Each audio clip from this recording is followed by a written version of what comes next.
Happy Sunday, everyone.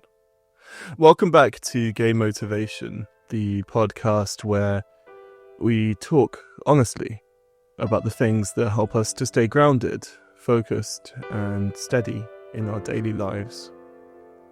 Today's episode is about preparedness. Not in a flashy way, but in a practical, meaningful way that actually supports your week ahead. And, as always, this is a space for queer people to feel seen without being reduced to stereotypes. We're human beings first. Why does Sunday matter? Sundays give us a natural pause. They give us a moment to step back from the noise of the week and create some clarity before Monday arrives. Preparedness is really just an act of care for your future self. It's a way of saying, I want next week to be manageable. I want to feel capable. And there is research to back this up. A 2025 study from Taylor and Francis online examined how people organize personal information. It found that structuring things around activities rather than broad topics reduces mental strain and helps people retrieve what they need to more easily. In everyday terms, that basically means that organizing your life around what you actually do makes everything a lot smoother. And that principle fits naturally into a Sunday routine. How preparedness helps. Another useful source comes from the Journal of Emergency Management, which published a 2025 review about resilience and well-being in high-stress professions. Even though the study focused on emergency personnel, the underlying point applies universally, that people who maintain readiness, structure, and simple routines experience less stress and more emotional stability. Preparedness gives you a sense of control. It grounds you. It reduces the feeling of being scattered or overwhelmed, which I know very well. That's something that all of us, queer or not, can benefit from.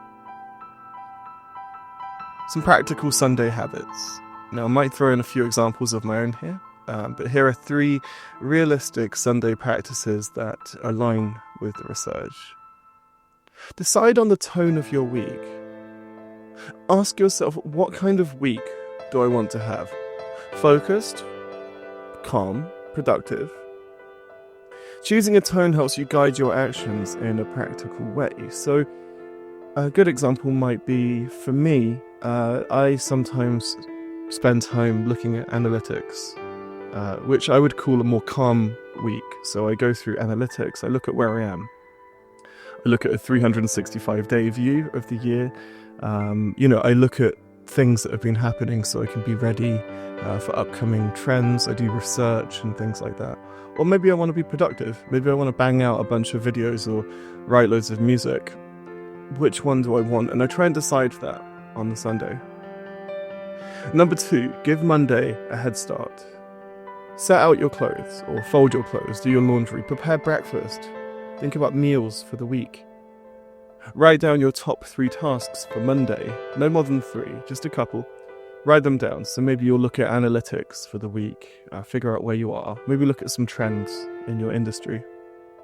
This small level of preparation, reduces stress and helps to keep you grounded. So it's kind of just like thinking a little bit about what Monday looks like. And yeah, it can be overwhelming, but sometimes that small bit of preparation does help you.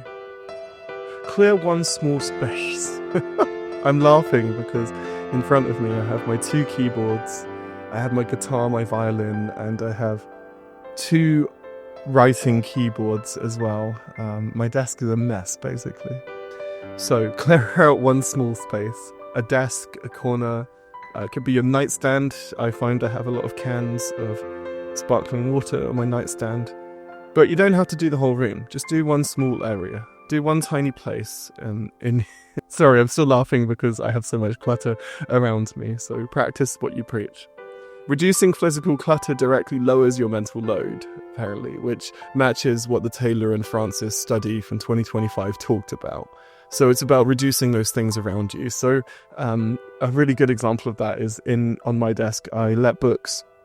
I have piles of books and journals, and I always think that they're useful. So I have all these different journals out. I have books. I have my books. I have old copies of my own manuscripts to go through. I have philosophy that I want to read, poetry. I have all sorts on my desk, but none of them are useful.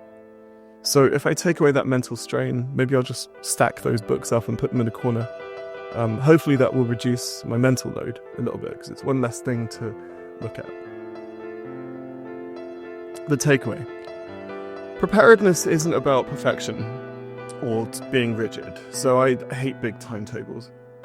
I hate complex spreadsheets. Well, actually, I like complex spreadsheets, but I don't like them when they tell me what to do or I have to follow them closely. It's about making your life easier a little bit by bit for yourself. And it's a quiet kind of strength, choosing to walk into the week, not in chaos, but with a bit of intention and clarity. So even if it's a little tiny bit that you can hold on to, saying, this week I want a calm week. This week I want to be introspective. Now, I talked about this today on game motivation because being queer doesn't mean we have to perform anything or add extra decoration to our lives. We have enough to deal with already.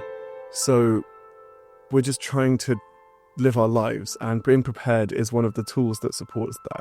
We have enough crap going on already. We have enough people who don't like us, that don't want us to exist. So, it's one less battle to think about. So take a few minutes today, or however many you can, and set yourself up for the week ahead. I'm telling you, your future self will appreciate it for it. You probably already know it. You probably know all this stuff already. You don't need scientific journals. You don't need me. So, thank you for listening today. Appreciate it. Take care, and I'll see you next week or on a future podcast.